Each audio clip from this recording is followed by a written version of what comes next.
Welcome to Module 4, where we finally get to the fun part, actually finding your house. If the first 3 modules were like getting your license, learning traffic laws, and proving you can afford car insurance, then Module 4 is where you actually get to go car shopping, except the car costs $300,000 and you're going to have to live in it. This is where your preparation pays off. You've got your finances in order, you understand mortgages, and you're pre-approved. Now you get to work with a real estate agent, start looking at houses, and eventually make an offer that hopefully doesn't get laughed at by the seller. By the end of this module, you'll know how to find a buyer's agent who actually works for you. You'll understand how real estate commissions work in the new post-lawsuit world, and you'll have a solid house hunting strategy that goes beyond just scrolling through Zillow at midnight, and you'll know how to make competitive offers that get accepted. So let's turn from a pre-approved buyer into someone with keys to their new home. Time to go house hunting. Choosing the right real estate agent. Let's start by talking about finding a buyer's agent, because not all real estate agents are created equal. Some agents are like personal shoppers who understand exactly what you want and help find it efficiently. Others are like that friend who insists on coming shopping with you, but only wants to go to stores they like and keeps trying to talk you into buying things you don't want. First, let's clear up some terminology. A buyer's agent represents you, the buyer. Their job is to help you find houses, negotiate on your behalf, and guide you through the process. A listing agent represents the seller and is trying to get the highest price possible for their client. These are different roles with different loyalties, and you want to make sure you're working with someone who's on your team. You can find potential buyer's agents several ways. Ask friends, family, and coworkers for recommendations, especially people who bought houses recently in your area. Real estate is local, so you want someone who knows your specific market. You can also attend open houses and meet agents there. If an agent is hosting an open house, pay attention to how they interact with visitors. Are they knowledgeable about the property in the neighborhood? Do they seem helpful or pushy? Do they ask good questions about what you're looking for? Check online reviews and ratings, but take them with a grain of salt. Real estate transactions are emotional, and sometimes people blame their agent for market conditions or their own unrealistic expectations. Look for patterns in reviews rather than individual complaints. You can also contact the offices of major real estate brokerages in your area and ask to be connected with a buyer's agent. Most brokerages will match you with someone based on your needs and their agent's specialties. Here are the key questions to ask potential agents before deciding to work with them. First, ask about their experience, specifically with buyers in your price range and area. An agent who specializes in million-dollar homes might not be the best fit if you're buying a $200,000 condo. Ask how many buyers they've worked with in the last year and how many transactions they've closed. You want someone who's active in the market and has recent experience, not someone who sells one house every 6 months. Ask about their availability and communication style. How quickly do they typically respond to calls and emails? Can they show houses on weekends or evenings if you work during the day? How do they prefer to communicate? Phone, email, text? Ask about their knowledge of your target neighborhoods. Do they live or work in the area? Can they tell you about school districts, commute times, local amenities, and future development plans? Ask about their approach to making offers. In competitive markets, strategy matters. Do they have relationships with listing agents that might give you an edge? Do they know how to structure offers to be competitive while still protecting your interests? Ask for references from recent buyers. A good agent should be happy to provide contact information for clients who closed in the last few months. Don't be afraid to actually call these references and ask about their experience. Now, let's talk about buyer representation agreements, which are contracts that formalize your relationship with your agent. These agreements weren't always standard, but they're becoming more common, especially after recent changes to how commissions work. A buyer representation agreement spells out what services your agent will provide, how long the agreement lasts, and how your agent will be compensated. It protects both you and the agent by making expectations clear from the beginning. The agreement should specify the geographic area where your agent will help you search, the price range you're considering, and the type of property you're looking for. It should also outline what happens if you find a house on your own or if you want to work with a different agent. Pay attention to the duration of the agreement. Some agents want you to sign agreements that last 6 months or a year, but you might want to start with a shorter period until you're sure you're compatible. 30 to 90 days is reasonable for a trial period. The agreement should also specify how your agent will be paid. Traditionally, the seller paid commissions for both the listing and the buying agent. But recent legal changes mean this isn't always the case anymore. We'll talk more about this in the next lesson. Here's when and how to switch agents if things aren't working out. If your agent isn't responding to your calls, isn't showing you houses that match your criteria, or just isn't a good fit, you have options. First, try to address the issues directly. Maybe your agent doesn't understand what you're looking for or Maybe you haven't communicated your expectations clearly. Sometimes a simple conversation can fix the problems. If direct communication doesn't help, you can usually terminate your buyer representation agreement. Check the terms of your agreement. Most have provisions for ending the relationship, though you might need to give them written notice. Be aware that if you already have seen houses with your current agent and you end up buying one of those houses with a different agent, you might still owe your original agent a commission. This is why it's important to be thoughtful while choosing an agent from the beginning. If you're switching agents within the same brokerage, the process is usually easier. The brokerage can often reassign you to a different agent without any complicated paperwork. Red flags that suggest you should consider switching agents include not returning calls or emails within a reasonable time, showing you houses that don't match your criteria, pressuring you to make offers on houses you don't like, not knowing basic information about the local market, or making you feel like you're bothering them when you ask questions. On the flip side, green flags for a good agent include responding quickly to communications, listening to your needs, showing you appropriate houses, providing useful market information and insight, being available when you need them, and advocating for your interests during negotiations. Remember, you're not married to your agent. If the relationship isn't working, it's better to make a change early rather than struggle through the entire process with someone who isn't helping you effectively. A good buyer's agent is worth their weight in gold. They should save you time by screening properties, provide valuable market insights, help you avoid costly mistakes, and negotiate effectively on your behalf. If your agent isn't doing these things, find someone who will. The key is finding someone you trust, who understands your needs, and who has the experience and knowledge to guide you through what might be the biggest purchase of your life. Take the time to choose wisely, because the right agent can make the difference between a smooth home buying experience and a stressful ordeal. How real estate commissions work.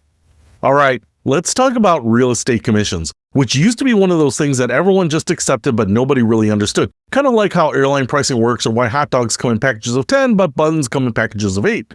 But recently, there have been some major changes to how commissions work, thanks to a class action lawsuit that basically said the old system was anti-competitive.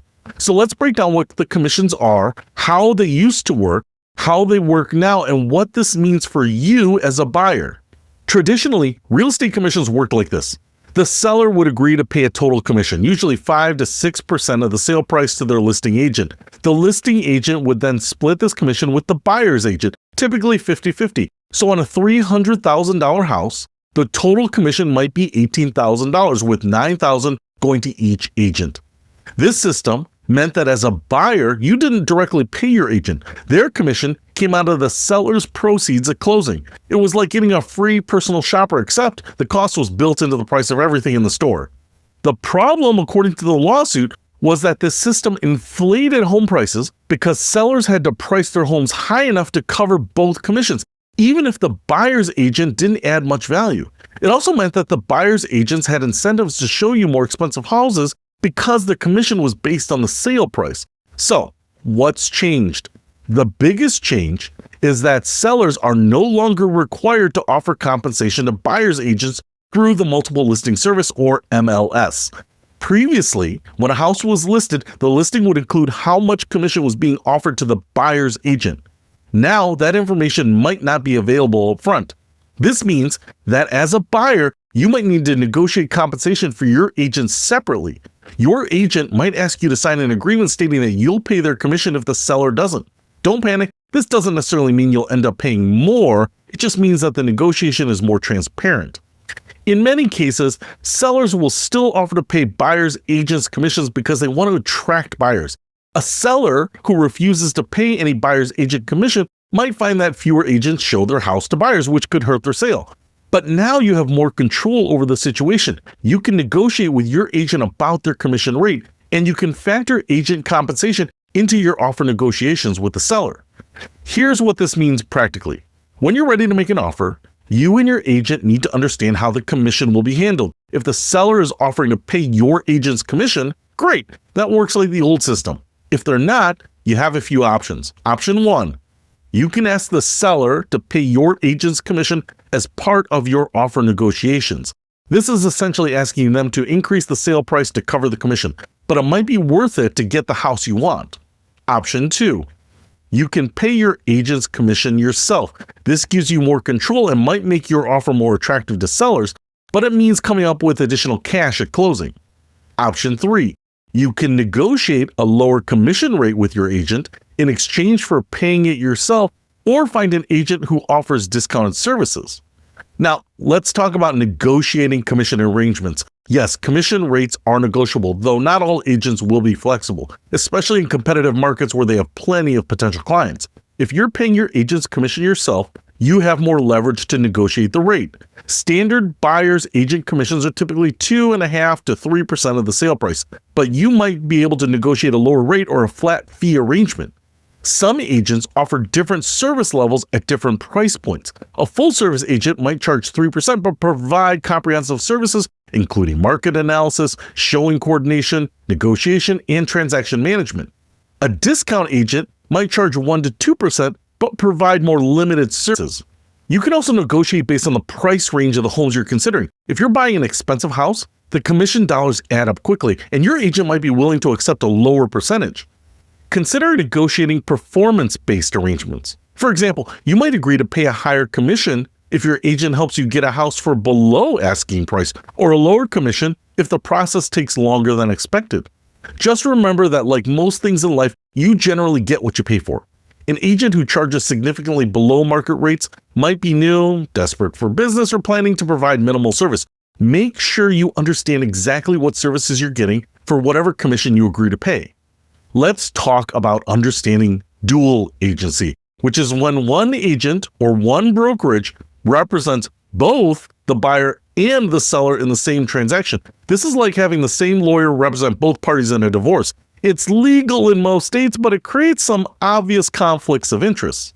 In a dual agency situation, the agent can't provide full advocacy for either party because anything that benefits the buyer might hurt the seller and vice versa. They're supposed to remain neutral and just facilitate the transaction, but this limits their ability to negotiate aggressively on your behalf.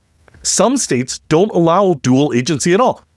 Others allow it but require written disclosure and consent from both parties.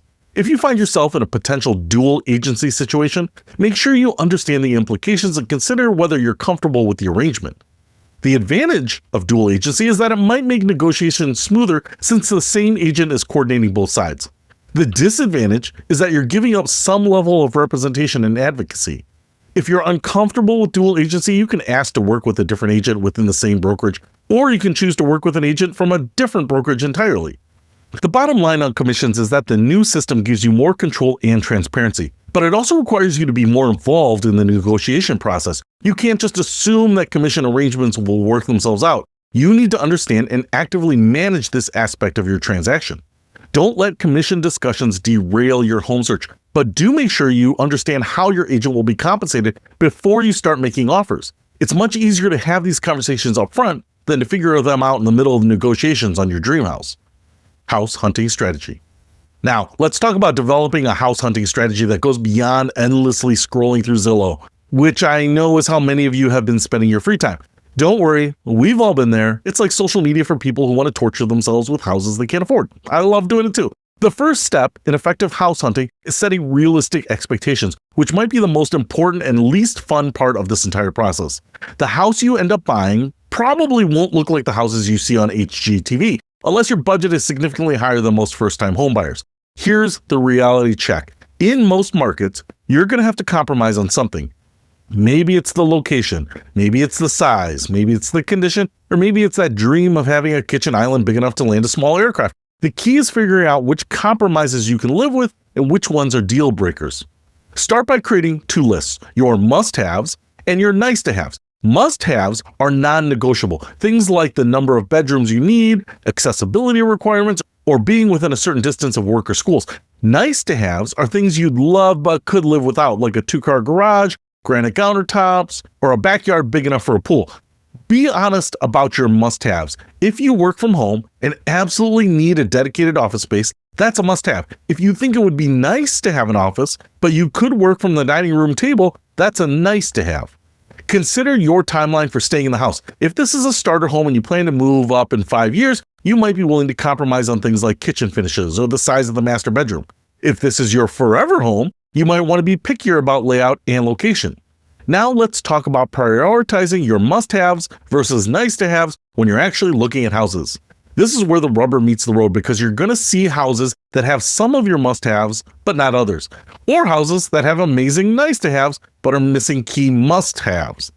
Location versus condition is a common trade-off. You might find a house in your perfect neighborhood that needs work, or your move-in ready house is in a less ideal area. Remember, you can change almost everything about a house except its location and basic structure. Size versus condition is another common trade-off. You might find a smaller house that's been beautifully updated, or a larger house that needs cosmetic work. Think about whether you have the time, money, and inclination to do renovations. Age versus amenities is also worth considering. Older houses often have more character and better locations, but they might need more maintenance and updates. Newer houses might have modern amenities, but less personality and potentially smaller lots. When evaluating neighborhoods, think beyond just the houses themselves. Drive through at different times of the day and on different days of the week. A neighborhood that's quiet on Sunday afternoon might be busy during the weekday rush hour. Look at the trajectory of the neighborhood. Are the houses being renovated and property values increasing? Are new businesses and amenities coming to the area? Or do you see a lot of for sale signs and declining property maintenance? Consider the schools. Even if you don't have kids, good school districts generally maintain property values better than poor school districts. You might not care about schools now, but the person you eventually sell to might. Think about your commute and access to the things that you regularly use. A house that's 10 minutes farther from work might not seem like a big deal, but that's an extra hour and 40 minutes of commuting per week, or about 85 hours per year. That's like giving up 2 weeks of vacation time.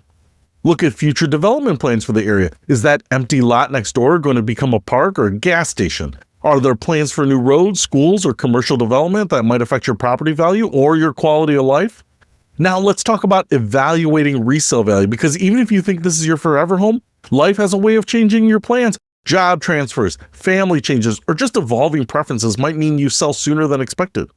The 3 most important factors for resale value are location, location, and location. You've probably heard this before, but it's true. The best house on a bad block is generally a worse investment than the worst house on a good block. Look for houses with broad appeal. Quirky features that you love might make the house harder to sell later. That purple bathroom might speak to your soul, but it might turn off future buyers. Consider the floor plan and layout. Open floor plans are popular now, but even if they weren't, houses with good flow and logical layouts tend to hold their value better than houses with choppy or awkward layouts. Think about lot size and privacy. In most markets, houses with larger lots or more privacy command premium prices and sell faster than houses that are close to neighbors or busy streets. Look at the condition of other houses in the neighborhood. If you're the only person maintaining your property while everything around you is in decline, that's going to hurt your resale value. Consider unique features that might limit your buyer. A house with only 1 bedroom or no parking might be perfect for you, but it might be harder to sell later because fewer people will be interested. Here's the thing about house hunting. It's both more and less scientific than people think. You can research market trends, analyze comparable sale, and create spreadsheets comparing different properties, but at the end of the day, you also need to trust your instincts about what feels like home. Some houses will feel right the moment you walk in, while others might check all your boxes on paper but just don't feel comfortable. Don't ignore these feelings entirely, but also don't let emotions override practical considerations. The goal is to find a house that meets most of your must-haves, as many nice-to-haves as possible within your budget, and feels like a place you'd be happy to come home to every day. It's not about finding the perfect house, it's about finding the right house for you at this point in your life. Remember, you can always renovate, redecorate, and improve a house over time. You can't easily change the location, the lot size, or the basic structure. Focus on getting those big things right and don't get too hung up on the things that can be changed with time and money. Making an offer. All right, so you found a house you want to buy. Your heart rate is up, you're already planning where the furniture will go, and you're mentally picking out the paint colors. Now here comes the moment of truth. Making an offer that the seller will actually accept without completely bankrupting yourself in the process. Let's start with the components of a purchase offer, because buying a house isn't like buying a car where you can just say, I'll take it, and hand over your credit card. A real estate purchase offer is a legal contract with multiple moving parts, and understanding these parts will help you craft an offer that protects your interest while still being attractive to the seller. The purchase price is obviously the big number everyone focuses on, but it's not the only number that matters. The price should be based on recent comparable sales in the area, the condition of the house, how long it's been on the market, and current market conditions. Your agent should be able to provide you with comparable sales data showing what similar houses in the area have sold for recently. Pay attention to houses that are truly comparable, similar size, age, condition, and location. A house that sold 6 months ago might not be relevant if the market has significantly changed. Consider the seller's situation too. If the house has been on the market for months, the seller might be more motivated to accept a lower offer. If it was just listed last week and there's already a lot of interest, you might need to offer close to or above the asking price. The closing date is also more important than many buyers realize. Some sellers need to close quickly because they're relocating for work or have already bought another house. Others might need more time to find their next home. Understanding the seller's timing preferences can help you structure a more attractive offer. Earnest money shows the seller that you're serious about buying the house. This is money you put down when you make an offer, typically 1 to 3% of the purchase price. If your offer is accepted and you close on the house, the earnest money becomes part of your down payment. If you back out for reasons not covered by your contingencies, you might lose this money. The amount of earnest money can be strategic. In competitive markets, higher earnest money shows you're more committed and might make your offer more attractive, but don't put down so much that losing it would be financially devastating if something goes wrong. Now let's talk about contingencies, which are conditions that must be met for the sale to go through. Think of contingencies as your escape hatches. They protect you if certain conditions aren't met, but they also make your offer less attractive because they give you ways to back out. The financing contingency protects you if you can't get a mortgage. Even though you're pre-approved, final loan approval depends on the specific house you're buying. The appraisal could come in low. The underwriter could find issues with the property, or your financial situation could change. This contingency typically gives you a certain number of days to secure financing or cancel the contract. The inspection contingency gives you the right to have the house professionally inspected and to negotiate repairs or cancel the contract based on what the inspection reveals. This is usually one of the most important contingencies for buyers because it's your chance to discover any major problems with the house. The appraisal contingency protects you if the house doesn't appraise for the purchase price. If you're getting a mortgage, the lender will require an appraisal to make sure they're not lending more than the house is worth. If the appraisal comes in low, this contingency gives you options to renegotiate or walk away. Some offers include contingencies for the sale of the buyer's current home, though these are less common with first-time homebuyers. Other possible contingencies include final walkthrough approval, review of HOA documents, or verification of rental income for investment properties. In competitive markets, buyers sometimes waive contingencies to make their offers more attractive. This can be risky, so make sure you understand what you're giving up. Waiving an inspection contingency means you're buying the house as is, regardless of what problems you might discover later. Now, let's talk about negotiation strategies, because making an offer isn't just about picking a number, it's about understanding what the seller wants and structuring your offer to give them as much of that as possible while still protecting your interests. In a buyer's market, when there are more houses for sale than buyers, you have more negotiating power. You might be able to offer below asking price, ask for closing cost assistance, or include more contingencies and longer timeframes. In a seller's market, where there are more buyers than houses, you might need to offer at or above asking price and limit your contingencies to be competitive. This doesn't mean throwing caution to the wind, but it might mean being more strategic about which protections are most important to you. Consider non-price factors that might be important to the seller. A quick closing might be worth more to them than a few extra $1,000s in purchase price. Flexibility on possession dates might help if they need extra time to move out. Sometimes you can structure an offer that works for both parties even if the price isn't what the seller hoped for. Maybe you offer a lower price but agree to buy the house as is, saving the seller the hassle and expense of making repairs. Escalation clauses are becoming more common in competitive markets. These automatically increase your offer if there are competing offers, up to a maximum amount you specify. For example, you might offer $300,000, but include an escalation clause that increases your offer by $1,000 over any competing offer, up to a maximum of $310,000. When it comes to handling counteroffers, remember that negotiation is normal. Don't take it personally if the seller counters your initial offer. That's just part of the process. They might counter on price, contingencies, closing date, or other terms. You have 3 options when receiving a counter offer: accept it, reject it, or counter back with different terms. Each round of negotiation brings you closer to either an agreement or an impasse. Consider the seller's counters carefully. If they're only asking for a small increase in price, but accepting all your other terms, that might still be a good deal. If they're asking for a significant price increase and wanting you to waive all important contingencies, you might want to counter again or walk away. Don't get so focused on winning the negotiation that you lose sight of your actual goals. If you love the house and the final terms are within your budget and acceptable to you, it doesn't matter if you didn't get every single thing you asked for. Keep your emotions in check during negotiations. This is business, not personal. The seller isn't rejecting you as a person when they counter your offer. They're just trying to get the best deal they can, just like you are. Set a walkaway point before you start negotiating and stick to it. It's easy to get caught up in the excitement and bid more than you can afford or accept terms that you're not comfortable with. Know your limits and respect them. Remember, there will be other houses if this one doesn't work out. Yes, you might love this particular house, but getting yourself into a bad financial situation or accepting terms that leave you unprotected isn't worth it, no matter how perfect the kitchen is. The goal is to craft an offer that's attractive enough to be accepted while still protecting your interests and staying within your budget. It's a balancing act, but with good preparation and the right strategy, you can make offers that get accepted and leave you feeling confident about your purchase. Wrap up.